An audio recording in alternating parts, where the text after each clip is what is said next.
আবু জেহেলের যুগ 1450 বছর আগের কথা। কত বছর? শিরক দিয়ে ভর্তি। একটা সময় আবু জেহেলের যুগ শিরক দিয়ে ভর্তি। লাত, উজ্জা, হবল, মানাত, বড় বড় চার দেবতার পূজা হচ্ছে। এখনো কি পূজা হচ্ছে না? এখন তো ব্যক্তি জীবনেও হচ্ছে, ধর্মেও হচ্ছে, শিরক তো সব জায়গাতে হচ্ছে। ইভেন পলিটিক্সেও চার দেবতা আসছে। পলিটিক্সের চার দেবতা চিনেন কিনা? পলিটিক্সের চার দেবতা হচ্ছে জাতীয়তাবাদ, সমাজতন্ত্র, ধর্মনিরপেক্ষতাবাদ, তথাকথিত গণতন্ত্র। পলিটিক্সের চার দেবতা। আইয়ামে জাহিলিয়াতের চার দেবতা লাত, উজ্জা, হবল, মানাত, এটা পলিটিক্সের চার দেবতা। সবাই পূজা করতেছে কম বেশি, সবাই পূজা করতেছে কম বেশি। মানুষের দৃষ্টিভঙ্গি এমন যেগুলোর বাইরে কোনো রাস্তাই নাই, রোড ম্যাপই নাই। ভাইটি একটু আগে রোড ম্যাপের কথা বলছিলেন। Road map is equal to সিরাত। বলবে রোড ম্যাপ কি? রোড ম্যাপ সমান সমান সিরাত। রোড ম্যাপ সমান সমান নবী সাল্লাল্লাহু আলাইহি ওয়াসাল্লামের জীবনী। রোড ম্যাপ সমান সমান কোরআন। রোড ম্যাপ সমান সমান হাদিস। রোড ম্যাপ সমান সমান সিরাত। এটাই রোড ম্যাপ। রোড ম্যাপ সমান সমান আব্রাহাম লিঙ্কন না। রোড ম্যাপ সমান সমান কার্ল মার্কস না। রোড ম্যাপ সমান সমান মাও সেতুং না, মুসোলিনি না।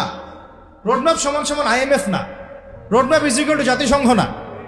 Road map is equal two আমাদের মানব রচিত তন্ত্রমন্ত্র না। রোড ম্যাপ সমান সমান তাগুত না। রোড ম্যাপ মানে হলো কোরআন, হাদিস, সিরাত। আর সিরাতটা কেন বললাম? কারণ সিরাতের মধ্য দিয়েই বাস্তবিক প্রয়োগ দেখানো হয়েছে কিভাবে আমরা আল্লাহর জমিনে দিন কায়েম করব। সেটা নবী সাল্লাল্লাহু আলাইহি ওয়াসাল্লাম করে দেখিয়ে গেছেন। তাত্ত্বিক আলোচনা না, এটা প্র্যাকটিক্যাল। এটা কোনো তাত্ত্বিক আলোচনা না, এটা কি প্র্যাকটিক্যালি ইমপ্লিমেন্ট করা হয়েছে 1400 বছর আগেই। এটা হয়ে গেছে, ওটাই সুন্নাহ, ওটাই উসওয়াতুল হাসানাহ। কথা হচ্ছে আইয়ামে জাহেলিয়াতের এই শিরকগুলো এখন নাই। ওই যে সুদভিত্তিক অর্থ ব্যবস্থা এখন নাই। ওই যে আপনার এই মাদকের ভয়াল থাবা এখন নাই। ওই যে মেয়েদের জিনা, ধর্ষণ, ব্যভিচার, এগুলো অবমাননা নাই। গোত্রে গোত্রে হানাহানি নাই। জুয়া এগুলো নাই। এই যে আপনার নাস্তিকতা, প্রকৃতি পূজা, হ্যাঁ, অপসংস্কৃতি, বেহায়াপনা, বেপরদামি, এগুলো এখন নাই। আপনি একটু ভিতরে চোখ দিয়ে আগে দেখেন, এইরকম একটা সমাজ ছিল। এই সমাজটার সাথে আমাদের দেশের মিল আছে কিনা? আমাদের বিশ্বের মিল আছে কিনা? এই ঢাকা শহরের মিল আছে কিনা? আপনার গ্রামের মিল আছে কিনা? আছে কি নাই? এইরকম একটা সমাজ ব্যবস্থায় কোনো এক রমাদানে, এবার আলোচনা আসতেছে, এইরকম একটা সমাজ যেটাকে আমরা বলছি এক কথায় আইয়ামে জাহেলিয়াত। আইয়ামে ওই রকম আইয়ামে জাহেলিয়াতের কোনো এক রমাদানে নবী করিম সাল্লাল্লাহু আলাইহি ওয়াসাল্লাম হেরা গুহায় ধ্যানমগ্ন আছে। আল্লাহ পাককে ডাকছেন, দোয়া করছেন, আল্লাহ আমি মানুষকে কিভাবে এই পথ বলা মানুষগুলোকে তোমার পথে নিয়ে আসবো, আমাকে গাইড করো, আল্লাহ আমাকে হেদায়েত দান করো। যেভাবে তিনি পারতেন সেভাবে আল্লাহকে ডাকতেন। কারণ তখন তো কোরআন নাজিল হয়, কখন হয়েছে না। এর আগে হিলফুল ফুজর তিনি চেষ্টা করেছেন, সমাজের জাহালাতগুলো দূর করার চেষ্টা তিনি শুরু থেকে করেছেন। কিন্তু এই রমাদানে, কোনো এক রমাদানে তিনি হেরা গুহায় আছেন। কোন মাসে? কোন মাসে ভাই? আমরা কোন মাসে আছি? রমাজানের তাত্ত্বিকতা বোঝার চেষ্টা করেন, রমাজানের প্রামাণিকতা বোঝার চেষ্টা করেন।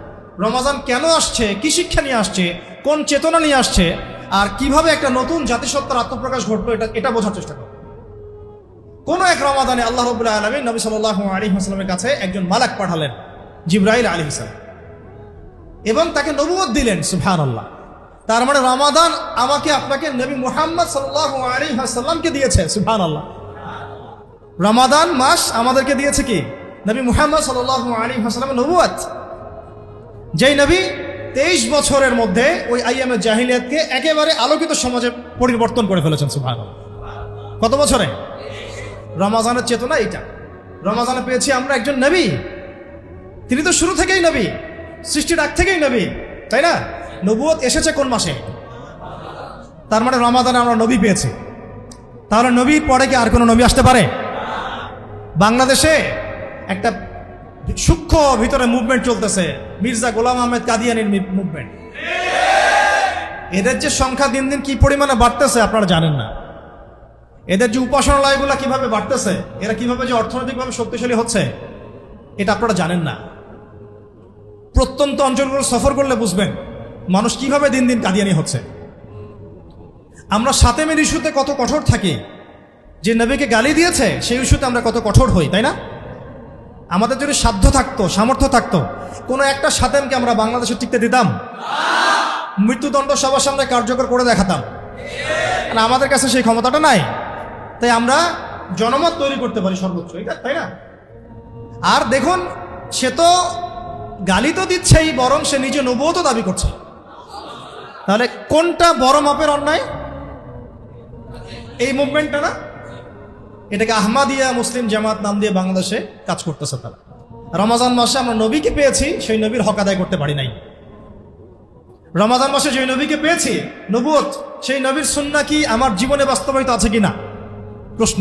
এখান থেকে রমাজানের সলিউশন বের করেন, আমার শিক্ষা বের করেন। আপনারা সব ইন্টেলেকচুয়াল অডিয়েন্স, বেশি বলতে হবে না। রমাজান মাসে নবী পেয়েছি, নবীকে আঁকড়ে ধরতে হবে, নবীর শানকে আঁকড়ে ধরতে হবে, তার রেসালাতকে আঁকড়ে ধরতে হবে, তার আখলাককে আঁকড়ে ধরতে হবে, তার সুন্নাহকে আঁকড়ে ধরতে হবে। আল্লাহ পাক তৌফিক দান করেন। এই রমাজানে আসলো ইকরা বিসমি রাব্বিকাল্লাযী খালাক, অর্থাৎ আল কোরআন। কি আসলো? আল কোরআন। এখন আপনি আমাকে বলেন তো, 23 বছর পরের মক্কায়, 23 বছর পরের মক্কায় শিরক আছে? সুদ, মাদক, এই গোত্রীয় হানাহানি, ব্যভিচার, জেনা, জুয়া, মদ, কিছু আছে? এই 23 বছর পরিবর্তন হলো কিভাবে? এই কোরআনের মাধ্যমে। কিসের মাধ্যমে? এই কোরআনের মাধ্যমে। ইন্না আনজালনাহু ফি লাইলাতুল কদর ওয়া মা আদরাকা মা লাইলাতুল কদর লাইলাতুল কদরি খায়রুম মিন আলফি শাহর। এই যে কদরের রাত যে হাজার মাসের চেয়ে উত্তম, কেন? এই মাসে আল কোরআন নাজিল হয়েছে, তাই। সুবহানাল্লাহ। তাহলে এই রমাজানে যদি আমরা সেই কোরআন না শিখি, না জানি, না বুঝি, তাহলে আমরা আমাদের হক আদায় করতে পারি নাই। যেই রমাজানে নবীকে পেয়েছি, সেই নবীর হক আদায় করতে হবে। রাজি তো? যে রমাজানে আমরা কোরআনকে পেয়েছি, তার 6টা হক আদায় করতে হবে। কয়টা? 1 নম্বর, আল কোরআন তেলাওয়াত শিখতে হবে। রাজি তো ইনশাল্লাহ? শিখতে হবেই হবে, হবেই হবে, হবেই হবে। কিভাবে শিখবেন? আপনার পেরেশানি। কোরআনের অর্থ বুঝতে হবে। 2, 3 কোরআনের আদেশ মানতে হবে। 4 নিষেধগুলো বর্জন করতে হবে। 5 এর দাওয়াত মানুষের কাছে প্রচার করতে হবে। আর 6 আল কোরআনের আইন সমাজে বাস্তবায়ন করতে হবে। কথা বুঝতে পারছি? রমাজান মাস এইভাবে মহিমান্বিত। রমাজান মাসে তাহলে কোরআনকে পেয়েছি, রমাজান মাসে নবীকে পেয়েছি, তার হক আদায় করবো ইনশাআল্লাহ। রমাজান মাসে কোরআনকে পেয়েছি, তার হক আদায় করবো ইনশাআল্লাহ। 23 বছর পরের মক্কায় কোনো জাহালাত নাই, কারণ 23 বছরে মানুষ নবীকে আঁকড়ে ধরেছেন, কোরআনকে আঁকড়ে ধরেছেন। কথা কি বুঝতে পারছেন? এখন দেখেন, এই কোরআন নাজিল সম্পর্কে আল্লাহ পাক অন্য একটা আয়াতে বলেছেন না, শাহরু রমাদান আল্লাযী উনজিলা ফীহিল কোরআন হুদাল লিন-নাস ওয়া বায়িনাতিন মিনাল হুদা ওয়াল ফুরকান। খেয়াল করে দেখেন, 3টা মৌলিক উদ্দেশ্যে কোরআন নাজিল হয়েছে। কয়টা? আমি তো 6টা হক বলছি, আরো 3টা মৌলিক উদ্দেশ্য আছে কোরআন নাজিল হওয়ার। এই উদ্দেশ্যগুলো বাস্তবায়ন না হলে কিন্তু আমাদের এই বাংলার জমিনে দিন কায়েম করতে পারবো না। একটা হচ্ছে, এটা হচ্ছে হুদাল লিন-নাস। এটা কি? পুরো মানব জাতির জন্য হেদায়েত। সুবহানাল্লাহ। আল কোরআন শুধু মুসলিম মুমিনদের জন্য হেদায়েত নয়, বরং পুরো মানব জাতির জন্য হেদায়েত। 2 হচ্ছে ওয়াল বাইয়িনাত। বাইয়িনাত মানে কি? এটা সুস্পষ্ট একটা দলিল এবং প্রমাণ। আমরা একটা বিষয় সত্য না একটা মিথ্যা, একটা হক না একটা বাতিল কিভাবে জাস্টিফাই করব? প্রমাণটা কি? আমি কিসের ভিত্তিতে আপনি প্রমাণ করবেন? এই প্রমাণ করার মূল ভিত্তিটাই হচ্ছে কোরআন। কোরআন যদি বলে এটা সত্য সত্য, কোরআন যদি বলে এটা মিথ্যা মিথ্যা, কোরআন যদি বলে এটা হক তাহলে হক, কোরআন যদি বলে এটা বাতিল তাহলে বাতিল, কোরআন যদি বলে এটা হালাল তো হালাল, কোরআন যদি বলে হারাম তো হারাম, কোরআন যদি বলে এটা জায়েজ তো জায়েজ, কোরআন যদি বলে না জায়েজ না জায়েজ। এই মানদণ্ড কি বাংলাদেশের মুসলমান মানে? গুটি কয়েক মুসলমান মানে। বেশিরভাগ মুসলমান এখনো মানেই না যে কোরআন সত্য মিথ্যা ন্যায় অন্যায়ের চূড়ান্ত মানদণ্ড। অথচ এটা এই উদ্দেশ্যে নাজিল হয়েছে, হুদাল লিন-নাস ওয়া বায়িনাতিন মিনাল হুদা। আরো স্পষ্ট করা হয়েছে ওয়াল ফুরকান। ওয়াল ফুরকান মানে কি? পার্থক্যকারী। সুবহানাল্লাহ, মাশাআল্লাহ। পার্থক্যকারী মানে কি? এই যে বললাম যে এটা কি ন্যায় না এটা অন্যায়, আপনি কিভাবে পার্থক্য করবেন? একজন বলছে যে এলজিবিটি লাইসেন্স দিয়ে দাও, এবং এটা নিয়ে পরে আন্দোলন হবে বাংলাদেশে কয়েকদিন পরে, হইতেই পারে, অবাক হওয়ার কিছু নাই। এখন আপনি এটা হক না বাতিল কিভাবে জাস্টিফাই করবেন? কেউ বলছে যে সুদ ভালো, সুদ ছাড়া এই যুগে চলা যায় না। আপনি হালাল হারাম বা ন্যায় অন্যায় ভালো মন্দ কিসের মানদণ্ডে জাস্টিফাই করবেন? কেউ বলছে যে মাদকের লাইসেন্স দেওয়া যায়, দেওয়া হয়েছে কিনা? পতিতাবৃত্তির লাইসেন্স দেওয়া যায়, মানুষের নাকি চাহিদা আছে। নাউযুবিল্লাহি মিন যালিক। এখন ট্রান্স হচ্ছে, মানুষ ট্রান্স বলছে এটা ব্যক্তি স্বাধীনতা, সমকামিতা প্রমোট করা হচ্ছে।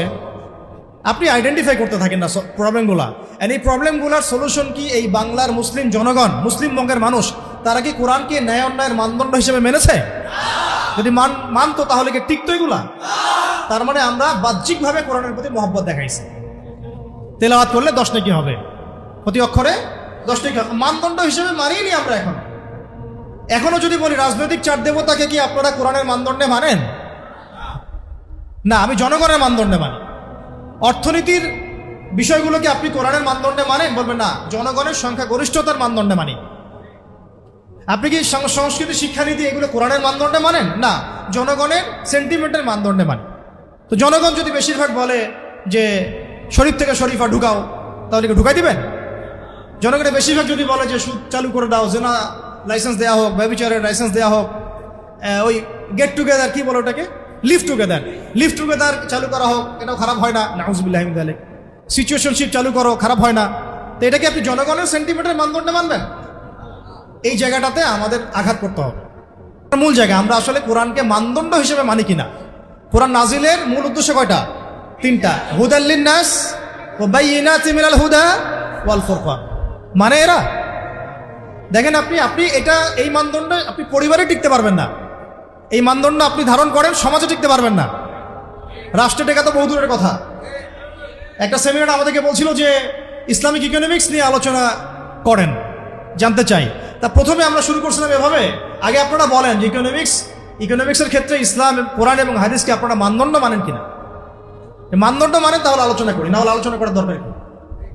আগে বলেন যে ইসলামকে মানদণ্ড মানেন কিনা। যদি মানেন তাহলে আলোচনা আসবে। যাই হোক প্রিয় ভাইরা, রমাদান সেই মাস যেই মাসে আল্লাহ রাব্বুল আলামিন আমাদেরকে এইরকম একজন নবী দিয়েছেন, যার আগেও কোনো গুনাহ নাই, পরেও কোনো গুনাহ নাই। মাসুম মিনান নাস, সেই মানুষকে বাংলার জমিনে গালি দেওয়া হয়েছে। এদের কল্লা তো ফেলানো সরকারের দায়িত্ব। অথচ দেখেন ওই ইস্যুটাকে কত ইস্যুতে ঢাকা ফেলা হইল। হ্যাঁ, সাতেমের ইস্যুকে একদম মধু ইস্যু দিয়ে, তরমুজ ইস্যু দিয়ে ঢাকে ফেলা হইল। রাশিয়াকে দাফন করে দেওয়া হইলো আরেকটা কোন ইস্যু দিয়ে জানি, ওই যে সিগারেটের ইস্যু দিয়ে নাকি জানি, হ্যাঁ হামজার ইস্যু দিয়ে, ফুটবল ইস্যু দিয়ে। দেখেন, আপনারা একটু বোঝার চেষ্টা করেন, আমরা যদি খিদির হই তাহলে কখনোই আমাদের চিন্তা কিন্তু ছোট হওয়া উচিত না। আমাদের চিন্তা থাকবে মূল শেকড় ঠিক আছে কিনা। এরা ইস্যু দিয়ে খেলতেছে আমাদের সাথে, এরা ইস্যু নিয়ে আমাদের সাথে খেলতেছে। আপনার ব্রেন নিয়ে তারা খেলতেছে, আপনার ইমান নিয়ে, আকীদা নিয়ে, মানহাজ নিয়ে তারা খেলতেছে। আপনাকে মূল জায়গা থেকে সরানোর জন্য সবকিছু তারা করতেছে। আমাদের মূল জায়গায় থাকতে হবে ভাই, ইস্যু পাগল হওয়া যাবে না। এই স্ক্রল করতে করতে আমাদের মাথাটা স্ক্রলিং হয়ে গেছে। মূল জায়গা থেকে আলোচনা সরে যাই আমরা। আল্লাহ পাক আমাদের মূল জায়গা থাকার তৌফিক দান করুন। এই বাংলাদেশে নবী সাল্লাল্লাহু আলাইহি ওয়াসাল্লামের রিসালাতকে চ্যালেঞ্জ করে কাদিয়ানী মুভমেন্ট হচ্ছে। আমরা এখন এগুলোর বিরুদ্ধে কোনো অ্যাকশন নিতে পারছি না, কাজও করতে পারছি না, বা আমরা ফিকিরও করছি না। এই রমজান মাসে আল্লাহ পাক কোরআন দিয়েছেন, সেই কোরআন বাংলাদেশের 90% মানুষ পড়তে পারে না। ক্লাসিক্যালি, একাডেমিক্যালি কোনো শিক্ষা প্রতিষ্ঠানে কোরআন শিক্ষা বাধ্যতামূলক নাই, মাদ্রাসা বাদ দিয়ে। সেকুলার কোনো শিক্ষা প্রতিষ্ঠানে কোরআন শিক্ষা বাধ্যতামূলক না, অথচ এটা মুসলিম প্রধান দেশ, আর রমাদান মাসে কোরআন নাজিল হয়েছে। আর 6টা হক আদায় তো বহু দূরের কথা, আর 3টা মূলনীতি হিসেবে কোরআনকে গ্রহণ করা আরো দূরের কথা। রমজান মাসে আরো অনেক কিছু হয়েছে ভাই। এই রমজান মাসে আপনারা তো জানেন না অনেকেই আর কি, যে আমরা যে এই আইয়ামে জাহিলিয়াতের মধ্যে ছিলাম, আল্লাহ পাক কোরআন দিলেন, নবী সাল্লাল্লাহু আলাইহি ওয়াসাল্লামকে রিসালাত দিলেন। এবার যে মেহনত শুরু হলো, জ্ঞানতাত্ত্বিক মেহনত, দাওয়াতের মেহনত, তাবলীগের মেহনত। প্রথম 3 বছর গোপনে দাওয়াত দিলেন নবী সাল্লাল্লাহু আলাইহি ওয়াসাল্লাম, তারপরে প্রকাশ্য দাওয়াত দেওয়া শুরু করলেন। যখনই প্রকাশ্য দাওয়াত দেওয়া শুরু হলো, বাস কনফ্লিক্ট শুরু হয়ে গেল, লড়াই সংগ্রাম। একেবারে হকার বাতিলের চূড়ান্ত দ্বন্দ্ব, মারা হচ্ছে, চোখের সামনে মারা হচ্ছে, চোখের সামনে শহীদ করা হচ্ছে সাহাবীদেরকে। সাহাবীরা হিজরত করে চলে যাচ্ছেন, কেউ আবিসিনিয়াতে, কখনো তায়েফে, 2 বার আবিসিনিয়াতে। বেলাল রাদিয়াল্লাহু আনহুকে কিভাবে মারা হলো, সুমাইয়া রাদিয়াল্লাহু আনহাকে কিভাবে মারা হলো, সব জানেন আপনারা। আমি এই জায়গায় গুটাই নিলাম। সাহাবীদের উপর নির্মম নির্যাতন শুরু হলো কখন? যখন হকটা স্পষ্ট হয়েছে তখন। এখন আমরাও যখন বাংলার মাটিতে, এখন থেকে আপনারাও যখন হক স্পষ্ট করা শুরু করবেন এবং পরিপূর্ণ ইসলামের দাওয়াত দেওয়া শুরু করবেন, আবার হক আর বাতিলের কনফ্লিক্ট শুরু হবে। তখন আমাদেরকেও সাহাবীদের মতো একেবারে ইস্তেকামার পরিচয় দেওয়া লাগবে। প্রথমে তারা আগ্রাসী হন নাই, এগ্রেসিভ হন নাই, হিজরত করেছেন, সবর করেছেন, মার খেয়েছেন প্রয়োজন, তাই না? তারা আঘাত করলে ফুল দিয়ে রিপ্লাই দেওয়া হয়েছে, এমন একটা অবস্থা। খারাপ কথা বললে ভালো কথা দিয়ে রিপ্লাই দেওয়া হয়েছে। কিন্তু যখন আমরা মদিনা রাষ্ট্র কায়েম করে ফেলছি তখন একদম মায়ের বদলে মায়ের।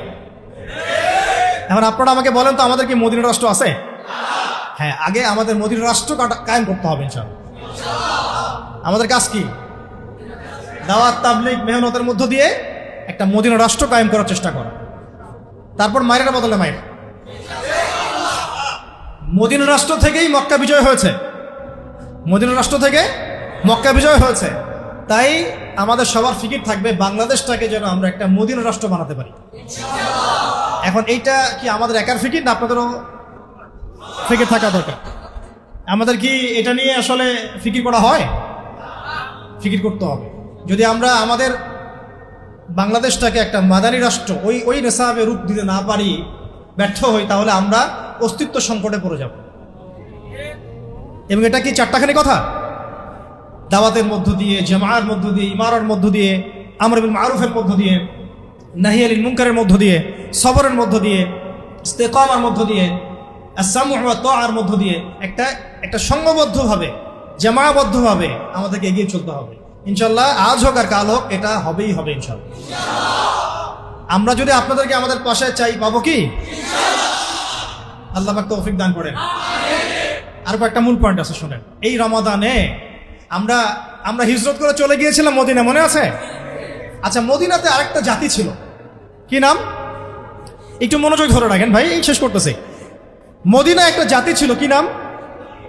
বনু কুরাইজা, বনু কাইনুকা, বনু নাজির, তিনটা গোত্র ছিল না? এরা কারা? কি করছিল তারা মদিনায়? উত্তর, তারা নবী সাল্লাল্লাহু আলাইহি ওয়াসাল্লামের আগমনের অপেক্ষা করছিল। মদিনাতে তিনটা ইহুদি গোত্র ছিল, ঠিক আছে, রাইট? নাম কি? বনু কুরাইজা, বনু কাইনুকা, বনু নাজির। মাশাআল্লাহ। এখন আপনাদের কাছে প্রশ্ন করেছিলাম, তারা সারা দুনিয়া বাদ দিয়ে ওখানে কি করতেছে? তারা সারা দুনিয়া বাদ দিয়ে ওখানে কি করছিল? নবী সাল্লাল্লাহু আলাইহি ওয়াসাল্লামের অপেক্ষাই করছিল। কারণ তাদের তাওরাতে, জাবুরে, তাদের যে আগের ধর্মগ্রন্থগুলো, এখানে স্পষ্ট বলা ছিল যে শেষ নবী হবে আহমদ। কে হবেন?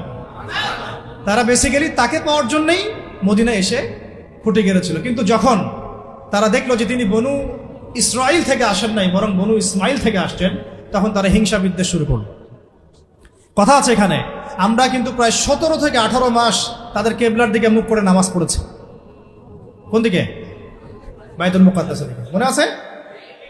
এরপরে আল্লাহ রাব্বুল আলামিন এই দ্বিতীয় হিজরিতে আল্লাহ রাব্বুল আলামিন রমাদানের সওম ফরজ করেছেন, ওই দ্বিতীয় হিজরিতেই আল্লাহ রাব্বুল আলামিন কেবলাটাকে পরিবর্তন করে দিলেন। ফাওয়াল্লি ওয়াজহাকা শাতরাল মসজিদিল হারাম, তুমি তোমার চেহারাটাকে মসজিদে হারামের দিকে ফিরায় নাও। এটা শুধু আমাদের জাতিগতভাবে কেবলা পরিবর্তন, নামাজের দিক নয় শুধু, এটা হচ্ছে একটা নতুন জাতিসত্তার আত্মপ্রকাশ। আগে আমরা তাদের সাথে চলেছি, তাদের কেবলাকে কেবলা মেনে নামাজ পড়েছি। আমরা কিন্তু আলাদা বিচ্ছিন্ন কোনো জনগোষ্ঠী নই। তাদের নবী আমাদের নবী। আমরা মুসা আলাইহিস সালামকে মানি, ঈসা আলাইহিস সালামকে মানি, মুহাম্মদ সাল্লাল্লাহু আলাইহি ওয়াসাল্লামকেও মানি, কিন্তু তারা আমাদের নবীকে মানলো না। যখন তাদের দরজা পর্যন্ত যাওয়ার পরেও তারা আমাদের নবীকে মানলো না, কোরআনকে অস্বীকার করলো, আমাদের সাথে শত্রুতা পোষণ করলো, এবং একটার পর একটা ষড়যন্ত্র করতেই থাকলো। আল্লাহ রাব্বুল আলামিন এবার কেবলা পরিবর্তন করে দিলেন। তোমরা স্বতন্ত্র একটা নতুন জাতিগোষ্ঠী, যেটা ইহুদিদের সাথে আর ঐক্যবদ্ধভাবে চলতে পারবে না। কথা বুঝতে পারছি? এখন দেখেন, আমরা ওই কেবলাকে কিন্তু ভুলে গেছি। আজকেও 300 জন নিরপরাধ ফিলিস্তিনিকে হত্যা করা হয়েছে, কিন্তু আমরা কিন্তু আমাদের ওইখান থেকে আমাদের চেহারাটাকে ফিরায় নেওয়ার কারণে আমাদের মনের মধ্যে খুব একটা এগুলো দাগ কাটে না। আমরা এটাকে সংখ্যার ফিগারে এখন আইডেন্টিফাই করি যে কতটা হয়েছে, কতটা মারা গেল। খেয়াল করে দেখেন, আমরা না বাইতুল মুকাদ্দাসের কেবলা ফলো করছি, আর না বাইতুল্লাহর কেবলা ফলো করছি, বরং আমরা তো কোনো ক্ষেত্রে ওয়াশিংটন আর দিল্লিকে কেবলা বানায় ফেলছি। তো এই কেবলা পরিবর্তনের মধ্যে সবক আছে। কেবলা কেন পরিবর্তন হলো? কি দরকার ছিল কেবলা পরিবর্তনের? কেন আল্লাহ রাব্বুল আলামিন আমাদেরকে নতুন একটা জাতি হিসেবে আত্মপ্রকাশ করালেন? আবার এই রমাদানেই আল্লাহ রাব্বুল আলামিন যাকাত, এই দ্বিতীয় হিজরিতেই যাকাতও ফরজ করলেন। সুবহানাল্লাহ। কেন? যখন আপনি নতুন জাতিগোষ্ঠী হয়েছেন, আপনার ইকোনমিক একটা বেস লাগবে, অর্থনৈতিক একটা কি লাগবে? ভিত্তি লাগবে। আল্লাহ পাক ভিত্তি দিয়ে দিলেন, তোমরা যাকাত দাও।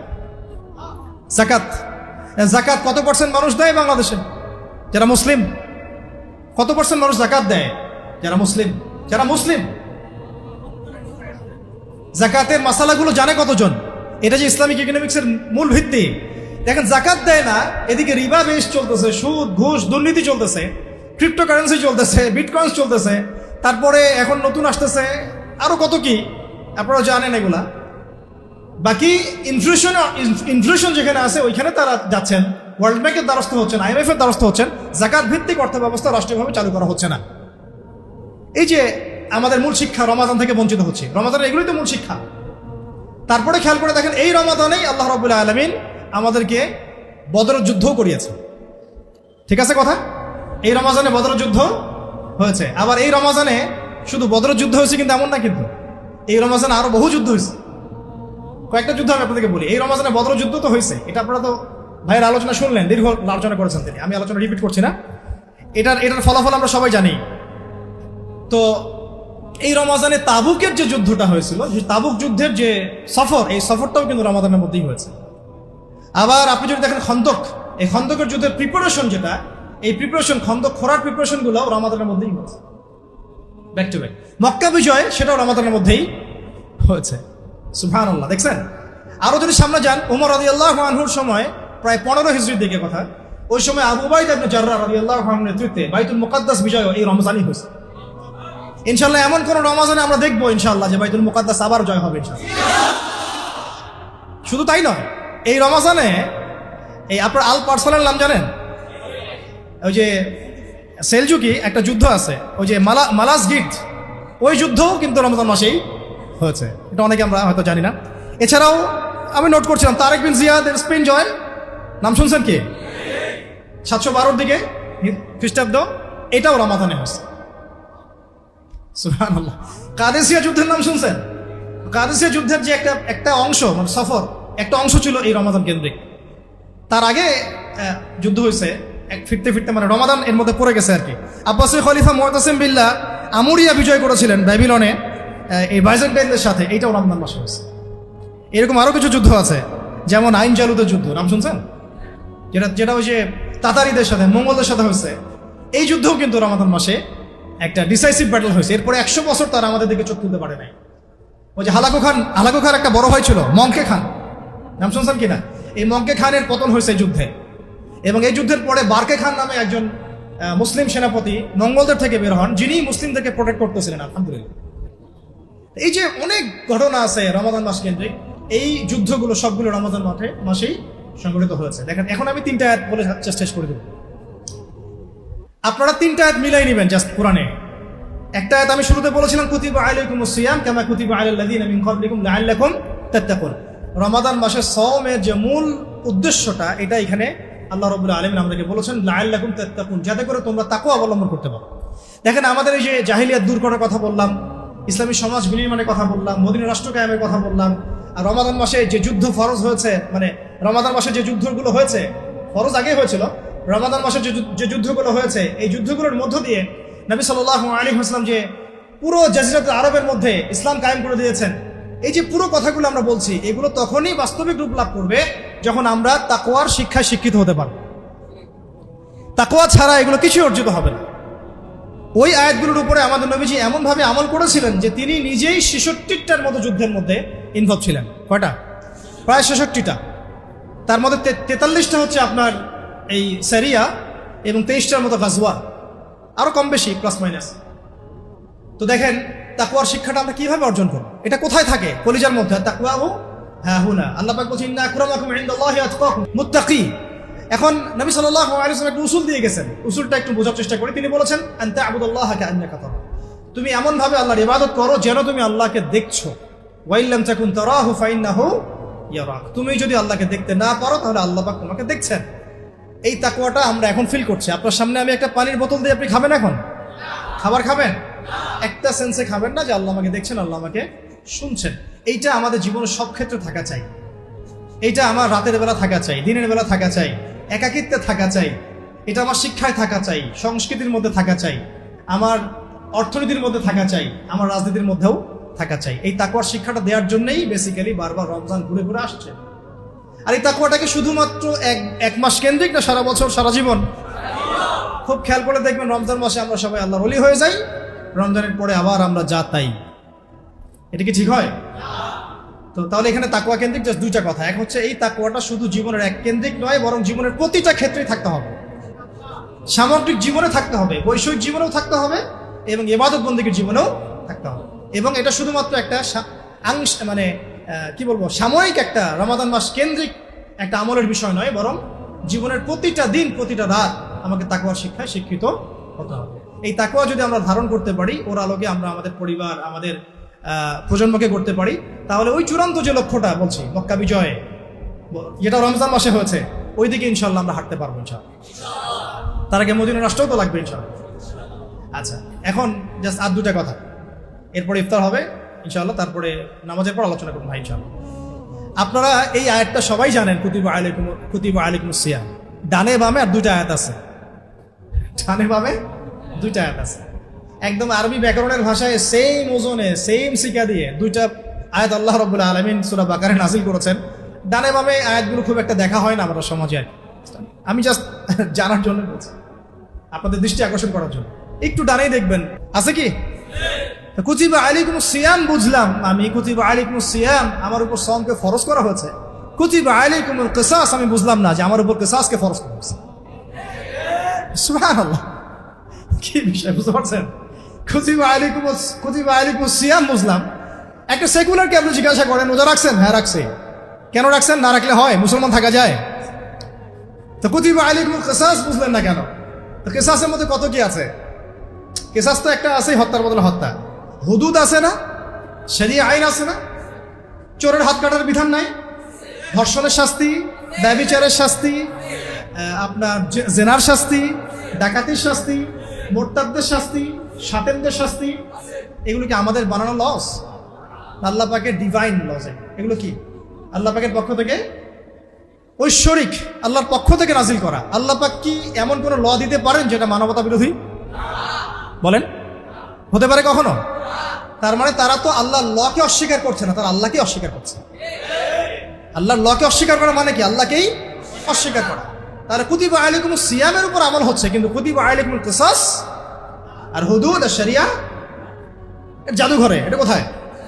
যেই বলবে তাকেই তারা ট্রেস করতেছে, এ জঙ্গি, মৌলবাদী, ধর্মান্ধ ইত্যাদি। আচ্ছা, যাই হোক, বেশি হয়ে যাচ্ছে। আরেকটা আছে বাম দিকে, আরেকটু বেশি করে দেই।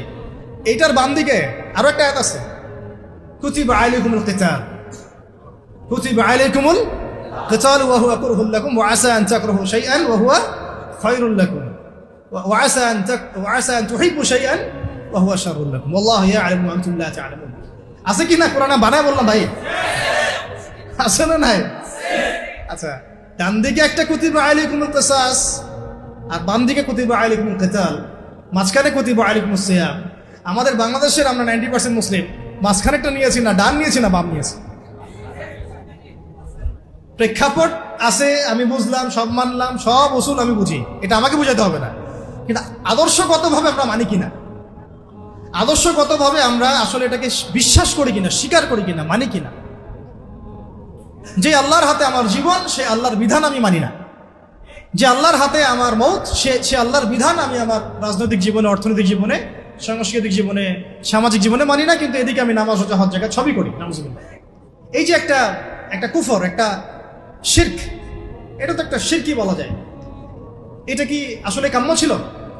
আমাদেরকে এখান থেকে মেসেজ নিতে হবে, রমাদান শুধুমাত্র এই শিক্ষা দিবে না যে আমি শুধুমাত্র না খেয়ে থাকবো, পানি না পান করে থাকবো, স্ত্রী সহবাস ছেড়ে দিব না। আমাকে পুরো ইসলামের সামনে আত্মসমর্পণের শিক্ষা যেন রমজান দেয়। আল্লাহ পাক আমাদের বোঝার তৌফিক দান করুন। আর দেখেন, ওই কুতিবা আলাইকুমুস সিয়ামের উপরে কি নবী সাল্লাল্লাহু আলাইহি ওয়াসাল্লাম আমল করেছিলেন? সাহাবায়ে কেরাম কি আমল করেছিলেন? তাকওয়ার শিক্ষায় কি তারা দীক্ষিত ছিলেন? ঠিক একইভাবে কুতিবা আলাইকুমুল কিসাসের উপরে কি সাহাবায়ে কেরাম আমল করেছেন? আমাদের নবী কি আমল করেছেন? তাহলে সেটা কি তার সুন্নতের মধ্যে বর্তায়? অন্তর্ভুক্ত না অন্তর্ভুক্ত না? আবার কুতিবা আলাইকুমুল কিতালের উপরে কি নবী আমল করেছেন?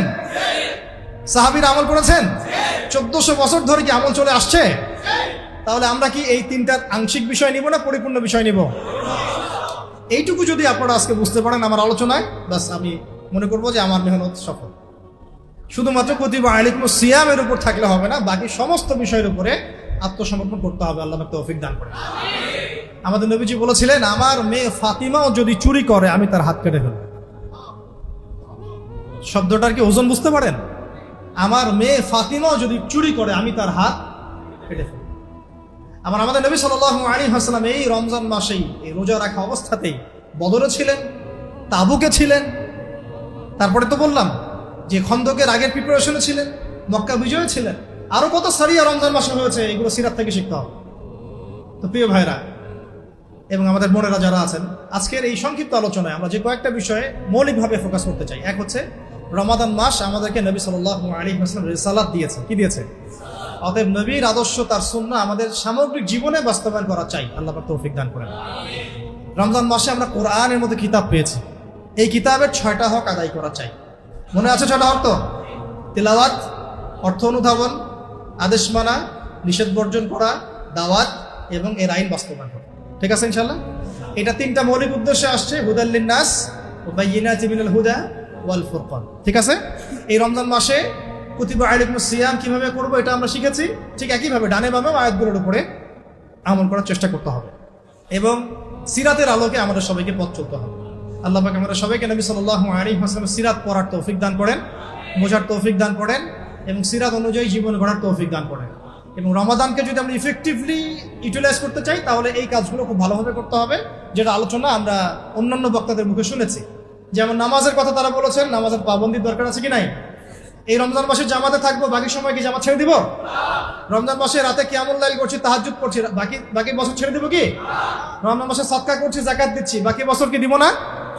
রমজান মাসে আমরা মাশাআল্লাহ পর্দা করছি, চোখের হেফাজত করছি, রমজান মাসের বাইরে ছেড়ে দিব কি?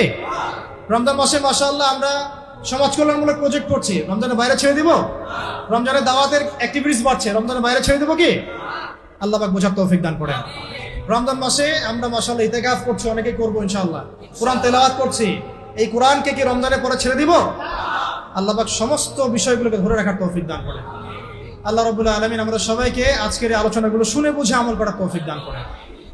আমরা সবশেষে দোয়া করি আমাদের প্রত্যেক ওলামায়ে কেরামদের জন্য, মাজলুম ভাইদের জন্য এবং যারা আমাদেরকে যেভাবে সহযোগিতা করেছেন সবাইকে আমরা দোয়ায় শরীক রাখবো যে আল্লাহ রাব্বুল আলামিন যেন আমাদের সবাইকে এই দুনিয়াতেও হাসানা দান করেন, আখিরাতেও হাসানা দান করেন এবং আমাদের সবার জীবনের গুনাহ খাতাগুলো মাফ করে দেন। আমাদের সবাইকে দিনের সঠিক বুঝ দান করেন, ঐক্যবদ্ধ হওয়ার তৌফিক দান করেন এবং আমাদেরকে আল্লাহর জমিনে দিন কায়েমের তৌফিক দান করেন, সেই বিজয়ী কাফেলা হিসেবে কবুল করেন। সবাইকে আল্লাহ পাক দিনের সহি জ্ঞান দান করেন, মুরব্বী ওলামায়ে কেরামদের সোহবত দান করেন। সবাই